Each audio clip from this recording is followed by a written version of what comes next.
Hey everybody, how's it going? St. Patrick's Day got me hungover. So we are gonna do a simple slick back bun since it's my day off and I'm not going anywhere because I had too much Jameson. Trying to get rid of this cough. So we'll do our part. I did color my hair. It's fresh. It's fresh.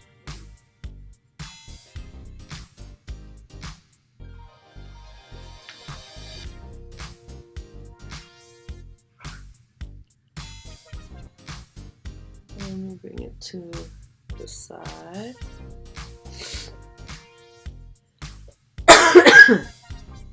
Sorry, this is awful. Okay. I'm just gonna take pieces and pin them up. Random.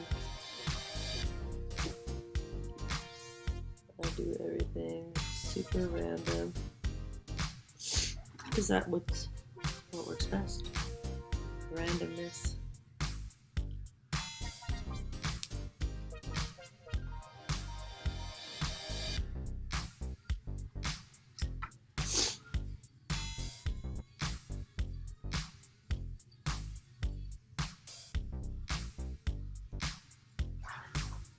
And there we go. Fast, easy, simple hung-over hair in a bun on the side. If you have to go to the store, if some Jehovah's Witnesses come to your house, you don't look a mess. Your breath still smells like Jameson. Brush your teeth. Keep on moving. Thank you guys for watching. I hope you all had a good St. Patrick's Day like I did. Another style done. And another day going. Thank you guys for watching. Like the video, share, subscribe, and I'll see you tomorrow. Keep on moving. Get these videos going. Bye.